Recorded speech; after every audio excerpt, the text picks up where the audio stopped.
Assalamualaikum warahmatullahi wabarakatuh. Para subbreaker berbahaya yang selalu standby dengan channel bombastis ini, jangan lupa kalian untuk kasih like, komen, subrek ataupun asupan inspirasi buat Asep untuk menghibur kalian semuanya. Mohon maaf sekali, sudah beberapa hari ini Asep baru bisa kasih asup inspirasi hiburan buat kalian semua. Tanpa berlama-lama, Asep akan membahas alur cerita film dari Love and Honor, kisah seorang pendekar samurai yang mengalami kebutaan. Dan sebelum lanjut, simetriskan kedudukan, silent HP, siapkan handset, kondisikan kosan, tetap semangat walau tiada penyemangat, selalu sabar dengan kejombloan kalian semua, dan cekijrot. Dan alur cerita pun dimulai pada saat zaman Kekaisaran Jepang zaman baheula. Para pendekar samurai sedang melakukan rapat sidang paripurna yang salah satu anggotanya bernama Shino Mamura alias Chef Mami. Chef Mami adalah seorang samurai tingkat rendah yang bekerja secara honorer di sebuah kastil yang bertugas sebagai penguji racun yang akan dimakan oleh para petinggi kelompok tersebut. Sangat istimewa sekali, namun berakibat almarhum. Namun setelah bertahun-tahun Chef Mami menggeluti pekerjaannya tersebut sangatlah membosankan. Bahkan Mami berniat ingin menyudahi pekerjaan tersebut dan berniat mendirikan suatu perguruan samurai di Cilacap. Daripada kerjaan para rekannya itu ngojek, mancing, dan menjadi pengangguran, lalu keinginannya tersebut Chef Mami sampaikan kepada istrinya yang kebetulan bernama Bunda Ara atau atau Mimura. Sosok seorang wanita kawaii setia menemani Chef Mami. Top, mantap, is the best. Meskipun jika mereka mendirikan perguruan, maka Chef Mami tidak akan mapan seperti sekarang ini. Pasutri yang belum dikaruniai anak ini hidup sederhana, bahagia, tanpa ada pertengkaran di masa pernikahannya. Namun nasib membagongkan akan segera datang menghampiri keluarga harmonis itu. Karena keinginan dari Mami yang ingin keluar dari perguruan tersebut adalah pertanda akan ada hal buruk yang akan menimpa Chef Mami ke depannya. Karena pekerjaan yang terlihat sederhana namun sangat beresiko tinggi bagi Chef Mami. Dan di suatu tempat, juru masak telah menyediakan hidangan makanan untuk para petinggi di sana dengan menu sashimi keong sawah. Meskipun ada beberapa orang yang melakukan tugas seperti itu, namun malang hanya Chef Mami yang mengalami keracunan setelah mencicipi makanan tersebut. Setelah mengetahui Sonoju atau Chef Mami keracunan, pegawai kastil yang lain memberitahukan bahwa jangan ada makanan yang dimakan. Sontak kepanikan pun terjadi.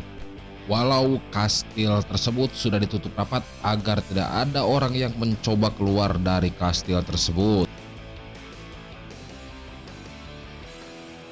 Sontak mendengar informasi bahwa Chef Mami mengalami keracunan dan harus dibawa ke rumah sakit. Bunda Ara pun panik dan menyuruh pembantunya untuk menelusuri kondisi suaminya tersebut.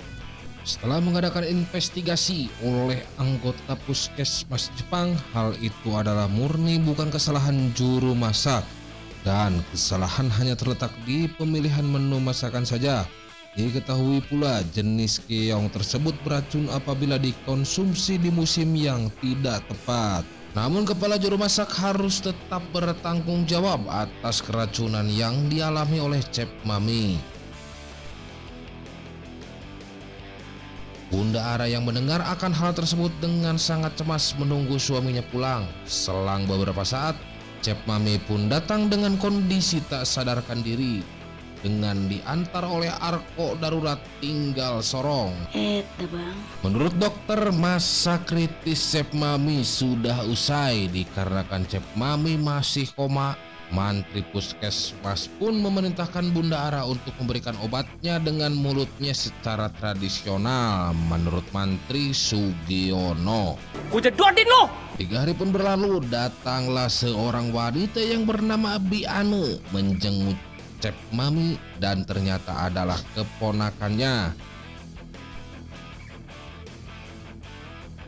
Biane memanglah sangat bawel, namun Biane adalah bibi yang baik. Bahkan dengan kebawelannya Cep Mami pun sadar dari koma panjangnya. Wow, top mantap, is the best.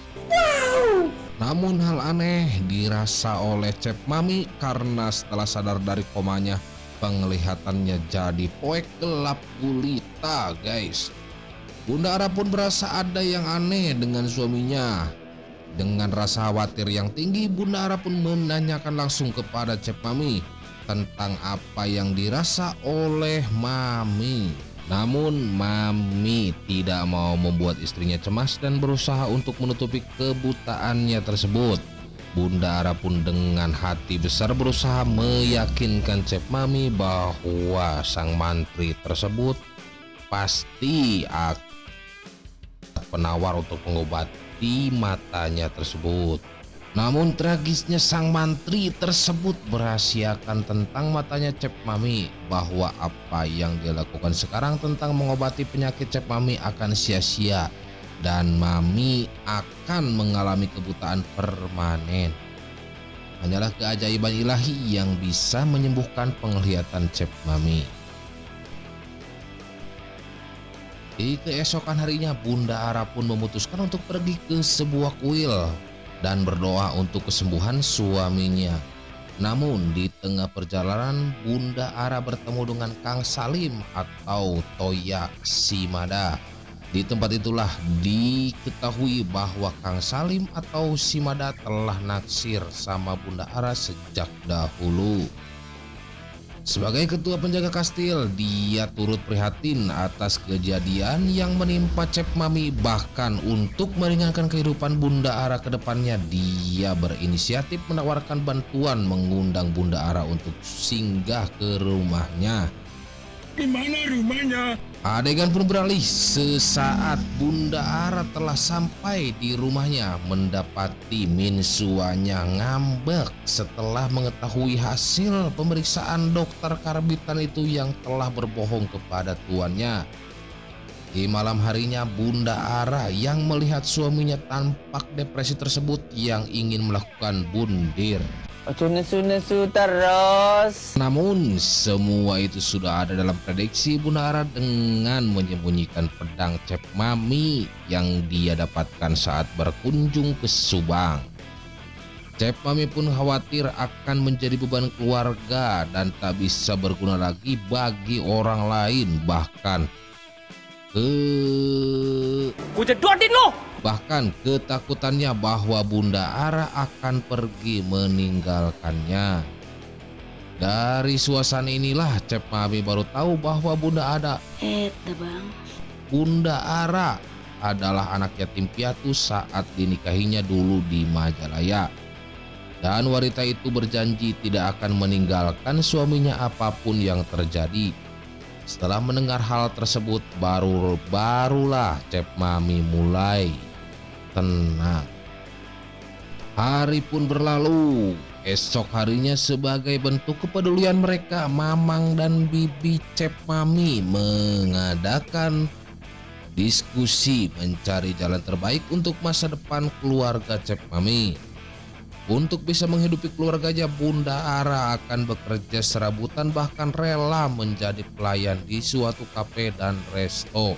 Namun sebagai keluarga yang amat terpandang di masyarakat, mereka menganggap pekerjaan tersebut amat sangatlah memalukan.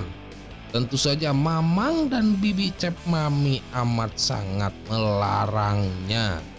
Dan akan lebih baik jika Cep Mami mendapatkan haknya dari pihak kastil meskipun hanya separuh gajinya. Namun untuk menyampaikan permintaan tersebut, harus dibutuhkan orang dalam yang berkedudukan tinggi agar cepat direspon oleh pemilik kastil tersebut. Karena tak satupun dari mereka tidak ada kenalan untuk orang dalam, akhirnya Bunda Ara berinisiatif untuk menemui Kang Salim atau Toya Shimada yang sempat menawarkan bantuan pada Bunda Ara waktu bertemu tempo hari. Walau belum tentu hasilnya, namun hal tersebut dianggap tepat oleh keluarga Cep Mami. Apalagi Kang Slamet sebagai samurai yang berkedudukan tinggi di kastil tersebut. Di pagi harinya tampak ada seorang samurai yang datang menemui Bunda Ara yang ternyata dia adalah utusan dari Kang Slamet atau Toya Shimada bahwa pihak kastil akan terus memberikan gaji pensiunan Cep Mami dengan beras 1 karung, telur 3 kilo, buah-buahan 3 kg per bulan sampai akhir hayat Cep Mami. Kabar tersebut lumayan bisa membuat Cep Mami tersenyum, namun tidak untuk Bunda Ara yang terlihat sangatlah gelisah karena dia akan berangkat ke kastil untuk mengucapkan terima kasih untuk Tuan Besar karena telah membantunya. Nah, itu dia alur cerita dari bagian part 1 dari filmnya Love and Honor. Semoga kalian semua terhibur. Mohon maaf admin belum bisa lebih mendapatkan durasi yang benar-benar bisa menghibur kalian semua. Dan nantikan di part selanjutnya yang pasti akan lebih seru, bombastis, dan pasti sangat-sangat menyayat tentunya ya guys. Dan jangan lupa juga untuk kalian supaya tetap mendukung channel ini sangkan berkembang dengan cara like, komen, dan subrek tentunya. Dan komen juga sangat Asep tunggu komenan-komenan dari kalian semua para subreker yang bombastis ini. Oke, Asep pamit undur diri. Jumpa lagi di next konten berikutnya di part 2-nya. Dan semoga kalian semua terhibur. Wassalamualaikum warahmatullahi wabarakatuh.